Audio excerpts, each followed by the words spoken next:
कहानी की शुरुआत में हमें एक छोटा सा बच्चा दिखाया जाता है जिसका नाम डिकी होता है। बच्चा एक नॉर्मल से स्कूल में पढ़ता है और हमेशा ही अपने सपनों की दुनिया में खोया रहता है। इसके जूते भी काफी गंदे हैं और स्कूल आने से पहले इसने अपना मुंह भी नहीं धोया। फिर तभी एक टीचर इसके सामने आते हैं और पूछते हैं कि स्कूल आने से पहले तुमने अपने जूते साफ क्यों नहीं किए, जिस बात पर वो इसे डांटते भी हैं कि तुम ऐसे उठकर आ गए हो स्कूल, तुम्हें अपनी सफाई का ख्याल रखना चाहिए। फिर तभी यहाँ एक प्यारी सी फीमेल टीचर भी आती है जो इस टीचर से कहती है इस बच्चे को मैं संभालती हूँ, आप बेशक चले जाएं। जो सुनकर वो पहले वाला टीचर यहाँ से चला जाता है। फीमेल टीचर बच्चे से पूछती है तुम ऐसी हालत में स्कूल क्यों आए हो, जिस पर बच्चा बड़ी मासूमियत से कहता है कि मेरी मॉम नहीं है और ना ही कोई ऐसा है जो मुझे अपना ख्याल रखने के तरीके सिखाए। ये सुनकर टीचर को उस पर तरस आता है। वो उसका चेहरा साफ करती है और उसे क्लास में जाने का कहती है। Thank you miss yuan. इसके बाद हम डिकी को क्लास में देखते हैं। फिर जब क्लास में टीचर होते हैं तो वो सबसे पूछते हैं कि आप सब अपनी अपनी जिंदगी में क्या बनना चाहते हैं, जिस पर कोई बच्चा आर्टिस्ट तो कोई डॉक्टर बनने का कहता है। लेकिन जब बारी आती है डिकी की तो टीचर बहुत ही मायूसी वाला चेहरा बना लेते हैं, जिस वजह से सभी बच्चे डिकी पर हंसने लगते हैं। डिकी बोलता है मैं गरीब ही रहना चाहता हूँ क्योंकि मेरे लिए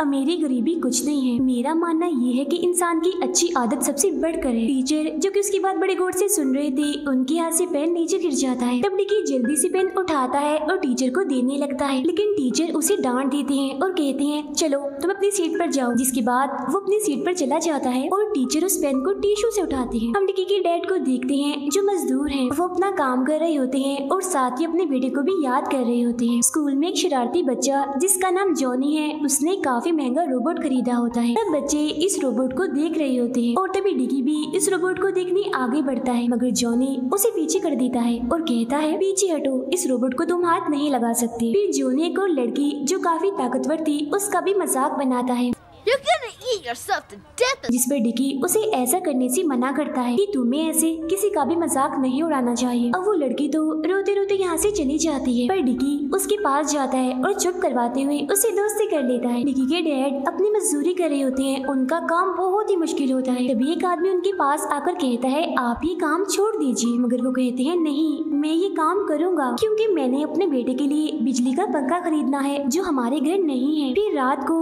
वो पंखा खरीद घर लाते हैं और डिकी को दिखाते हैं। डिकी उसे देखकर खुश होता है, मगर बदकिस्मती से वो चल ही नहीं रहा था, इसीलिए आज रात फिर इन्हें गर्मी में ही गुजारनी पड़ती है। दोनों दीवार पर चलने वाले कीड़े मकोड़ों को भी मारते हैं। वो एक दूसरे से बहुत प्यार करते हैं क्योंकि उनका एक दूसरे के अलावा इस दुनिया में कोई नहीं होता। एक दिन टीवी पर खबर सुनते हैं कि आसमान में बहुत ही अजीब चीज देखी गई है। कुछ लोगों का कहना है कि ये कोई उड़ने वाली चीज है। कुछ दिन के बाद वो दोनों एक मॉल में जाते हैं जहाँ डिकी अपने डैड को कहता है कि मुझे भी वो खिलौना चाहिए, यानी वही रोबोट जो शरारती बच्चे के पास था। लेकिन उसके डैड वो खिलौना नहीं खरीद सकते थे क्योंकि उनके पास पैसे नहीं थे। लेकिन डिकी काफी जिद करता है कि मुझे ये चाहिए ही चाहिए, जिस वजह से उसके डैड उसे मारते हैं और ये रोता हुआ मॉल से बाहर चला जाता है, जहाँ वो टीचर भी थी जो उसे समझाते हैं कि तुम अपने डैड को तंग मत किया करो, उनकी हर बात माना करो, उनके पास जो कुछ भी होता है वो तुम्हें जरूर देते हैं क्योंकि वो आपके पापा हैं, आपका भला ही चाहते हैं। फिर रात को हम डिकी के डैड को एक ऐसी जगह पर देखते हैं जहाँ टूटी हुई फालतू चीजें फेंक दी जाती थी। वो उन चीजों में काम की चीजें ढूंढ रहे होते हैं। कुछ देर के बाद उनके पीछे एक अजीब सी चीज आहिस्ता से ऊपर उठती है। यहाँ पड़ा एक टीवी भी अपने आप ही चल पड़ता है। फिर जब वो घर आते हैं तो डिकी से कहते हैं मेरा बेटा नाराज है, मैं आपके लिए कुछ लाया हूँ। वो दरअसल उन चीजों में से इसके लिए एक खिलौना लाए थे, मगर वो इस खिलौने को लेने से मना कर देता है क्योंकि उसे अपनी बेइज्जती याद थी जो इसके डैड ने इसकी मॉल में की थी। वो अभी भी अपने डैड से नाराज था। फिर जब उसके डैड सो जाते हैं तो वो उठता है और उस खिलौने को ढूंढने लगता है क्योंकि वो ये देखना चाहता था कि उसके डैड क्या लाए हैं उसके लिए। वो खिलौना इसे मिल जाता है जो एक हरे रंग की बॉल होती है। अगले दिन स्कूल जाकर वो अपने दोस्तों को भी वो हरे रंग की बॉल दिखाता है, मगर तभी जॉनी के दोस्त इसका मजाक बनाने लगते हैं। अपना मजाक सुनकर उसे गुस्सा आ गया था और अब ये भी उन लड़कों से लड़ने के लिए तैयार था, मगर जॉनी एक ताकतवर लड़के को बुलाता है डिकी को मारने के लिए। अब डिकी जानता था कि वो इस बच्चे से नहीं लड़ सकता, इसीलिए वो अपनी दुश्मनी को साइड पर रखकर उसे सलाम करता है। लेकिन जैसे ही उस ताकतवर लड़के से हाथ मिलाता है तो वो इसे काफी दूर फेंक देता देता है। फिर जब ये घर आता है तो इसके डैड इसकी हालत देखकर इसे डांटते हैं। उन्हें पता चल गया था कि ये किसी से लड़कर आ रहा है, इसीलिए वो कहते हैं मैं आइंदा ना देखूं कि तुम किसी से लड़े हो। फिर वो उससे पूछते हैं अच्छा बताओ लड़ाई की क्या वजह थी, जिस पर वो इन्हें वही हरे रंग की बॉल दिखाता है। वो खुद भी जब उस बॉल को देखता है तो उसे ऐसा लगता है जैसे इस बॉल में कोई चीज है। वो चीज बार बार उसे दिखाई दे रही थी मगर वो समझ नहीं रहा था कि ऐसा क्यों हो रहा है। उसे ऐसा लग रहा था कि शायद इसमें कोई भूत है। वो डर रहा होता है इसीलिए आधी रात को चीखने लगता है।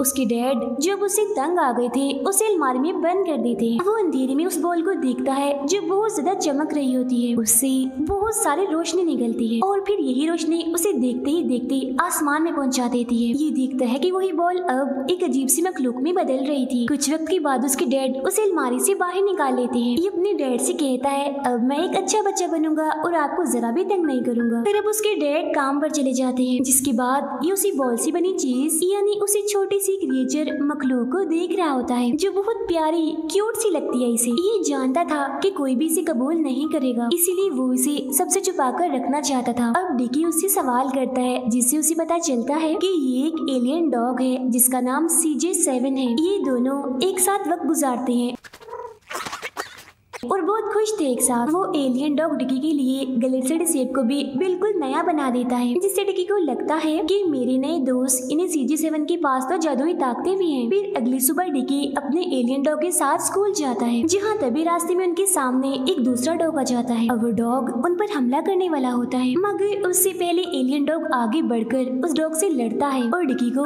उस डॉग से बचा लेता है। वो अपने एलियन दोस्त को इतना ताकतवर पाकर डिकी बहुत खुश होता है और ये देखकर तो उसके अंदर भी एक हौसला सा आ गया था। आज डिकी का पेपर था। ये वॉशरूम जाता है और अपने दोस्त से कहता है कि कुछ ऐसा करो कि मेरा पेपर बहुत अच्छा हो। ये सुनकर उसका एलियन दोस्त अपने काम पर लग जाता है और इसके लिए खास किस्म की ऐनक बनाता है जिसे फौरन ही डिकी पहन लेता है। उसका एलियन बताता है कि इस ऐनक को पहनकर तुम अच्छे नंबर हासिल कर सकते हो, ये तुम्हारी बहुत मदद करेगी। जब ये पेपर के दौरान ऐनक पहनता है तो ऐनक में से अजीब तरह के छोटे छोटे जादुई मच्छर निकलते हैं और ये मच्छर पूरी क्लास में फैलकर बच्चों के पेपर्स को चेक करते हैं और सभी सवालों के जवाब आकर डिकी को बता देते हैं। फिर अगले दिन जब रिजल्ट आता है तो इसे पता चलता है कि पेपर में पहली बार उसके इतने अच्छे नंबर आए हैं, जिससे ये बहुत खुश था और उसके टीचर भी काफी हैरान थे इसने कैसे इतने अच्छे नंबर ले लिए। उन्हें शक होने लगता है, इसीलिए वो कहते हैं कि लाओ मुझे अपनी ऐनक चेक करवाओ। और जब ये ऐनक टीचर की तरफ फेंकता है तो उनका चेहरा जलकर काला हो जाता है। इसके बाद उनका जिस्मानी टेस्ट होता है और एक बार फिर डिकी अपने एलियन से मदद मांगता है। इस बार वो उसे खास किस्म का जूता देता है जिसे पहनकर डिकी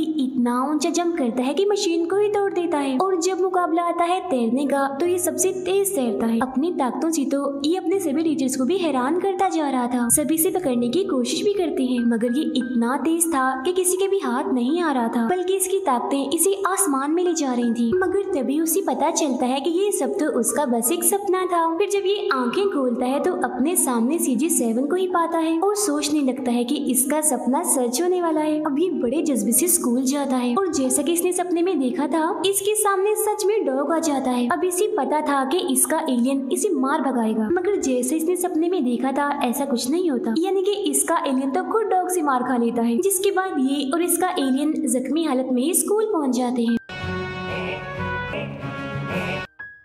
अब जैसा कि सपने में देखा था आज हकीकत में भी इसका पेपर ही था। तभी अपने एलियन से कहता है प्लीज मेरी मदद करो ताकि मैं पेपर में पास हो जाऊं, अच्छे नंबर लूं, क्योंकि उसे लग रहा था कि क्या पता सच में उसका एलियन उसे ऐसी कोई ऐनक दे जिससे उसे सभी सवालों के जवाब मिल जाएं। अब यहाँ भी उसका सपना पूरा नहीं होता क्योंकि वो एलियन इसे कोई ऐनक नहीं बल्कि कोई गंदी सी चीज देता है। तो अब जाहिर है ये टेस्ट पास नहीं कर पाता। फिर अब ये अपने एलियन को सजा दे रहा होता है क्योंकि उसी की वजह से वो अपने पेपर में पास नहीं हो पाया। फिर जब जिस्मानी टेस्ट की बारी आती है तो वो दोबारा से अपने एलियन से मदद मांगता है कि प्लीज अब तो मुझे इतनी ताकत दे दो कि मैं अपने इस टेस्ट में तो पास हो जाऊं। लेकिन एलियन इस बार भी कोई चीज नहीं देता क्योंकि उसके पास ऐसी कोई भी जादुई ताकत नहीं थी। इस बार तो वो उसे पहले से भी ज्यादा अपने वो गंदी चीज देता है, जिससे जाहिर है डिकी काफी गंदा हो जाता है। सब लोग इसे धोने के लिए इस पर पानी पानी डाल रहे होते हैं, जिस वजह से उसे काफी शर्मिंदगी भी हो रही थी और एलियन पर गुस्सा भी आ रहा था। तब अपनी बेइज्जती का बदला लेने के लिए वो उसे कूड़े में फेंक देता है। फिर जब ये घर आ रहा था तो इसे एहसास होता है कि मैंने CJ7 के साथ अच्छा नहीं किया, क्योंकि उसने तो मुझसे कभी भी वादा नहीं किया था कि वो मेरी मदद करेगा। ये सब तो बस मैंने खुद ही सोच रखा था। इसीलिए वो वापस दौड़ता है अपने दोस्त को लेने के लिए, मगर तब तक कूड़े वाली गाड़ी उसके दोस्त को वहाँ से उठाकर ले जा चुकी थी। इस बात से वो बहुत दुखी होता है और रोते रोते घर जाने लगता है। घर पहुंचकर ये देखता है कि उसका एलियन दोस्त तो पहले ही घर आ चुका है। अब ये दोनों एक दूसरे से मिलते हैं, काफी खुश थे। फिर ये अपने दोस्त से वादा करता है कि मैं तुम्हें कभी नहीं छोड़ूंगा। फिर इसके डैड इस एलियन को चेक करने लगते हैं और पूछते हैं कि इसके अंदर कोई बैटरी है, ये चलता कैसे है, काम कैसे करता है। फिर आधी रात को इसका एलियन दोस्त उसी पंखे को अपनी जादुई ताकत से ठीक कर देता है, जो हमने पहले देखा था कि चल नहीं रहा था। तो इसका मतलब ये था कि उसके अंदर जादुई ताकत मौजूद थी। ऐसा वो इसीलिए करता है ताकि वो दोनों आराम से सो सके और इन्हें गर्मी न लगे। लेकिन क्योंकि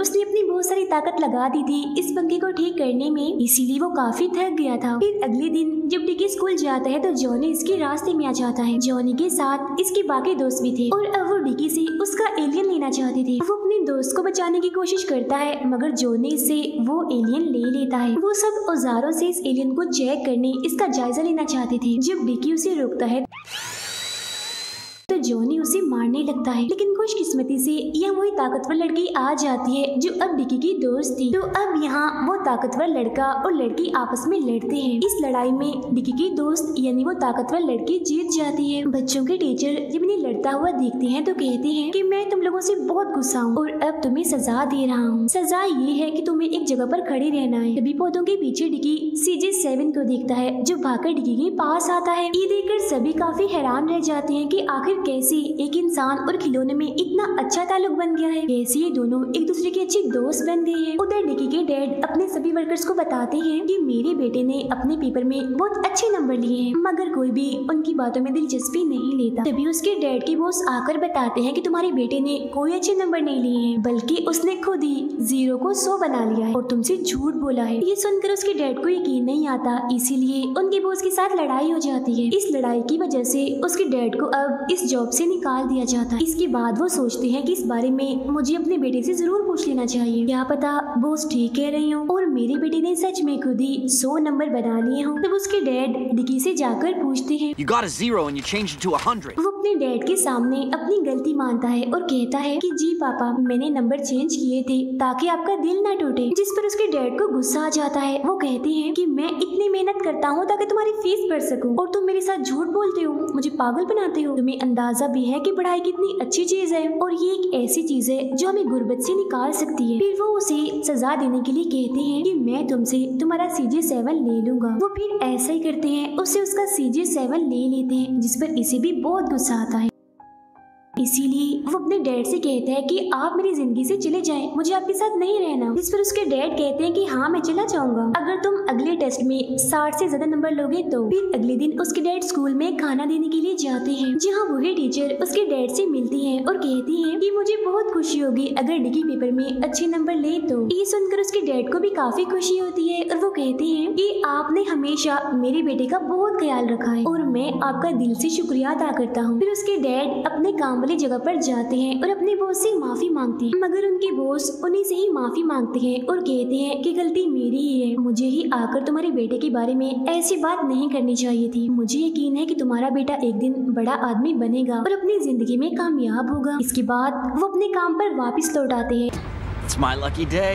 और उन्हें यकीन होता है कि उनका बेटा एक दिन सच में कुछ करके दिखाएगा और बड़ा आदमी बनेगा। अब डिकी इतनी मेहनत करता है कि वो अपने पेपर में 65 नंबर ले लेता है और क्योंकि उसके डैड ने कहा था कि अगर तुम 60 से ऊपर नंबर लोगे तो मैं तुम्हारी जिंदगी से चला जाऊंगा, इसीलिए उसने तो नंबर ले लिए होते हैं। अब जब डिकी के डैड काम कर रहे थे तो इसी दौरान एक टैंक आकर उन पर गिर जाता है, जिससे वो काफी जख्मी हो जाते हैं, जिसके बाद उन्हें फौरन हॉस्पिटल ले जाया जाता है। अब डिकी को नहीं पता था कि उसके डैड के साथ ये अचानक क्या हो गया है। वो दुखी और मायूस होकर हॉस्पिटल में बैठा होता है, काफी परेशान था। तभी उसके टीचर उसके पास आते हैं और बताती हैं कि तुम्हारे डैड की मौत हो चुकी है। Had an accident at work. ये सुनकर डिकी पूरी तरह से टूट जाता है क्योंकि उसके डैड के अलावा उसका इस दुनिया में कोई नहीं था। फिर CJ7 खुद को आजाद करके इसके डैड के पास जाता है। वो अपने जिस्म से ताकत निकाल कर उसके डैड को दोबारा से जिंदा कर देता है। इसके बाद हम देखते हैं कि डिकी अपने डैड के साथ है क्योंकि वो दोबारा जिंदा जो हो गया था। अपने डैड को दोबारा पाकर वो बहुत खुश होता है और उन्हें गले से लगा लेता है। डिकी रोकर उनसे माफी मांगता है और कहता है कि आज के बाद मैं मेहनत करूंगा और आपकी सारी बातें भी मानूंगा। और CJ7 जिसने इतनी ताकत लगाई थी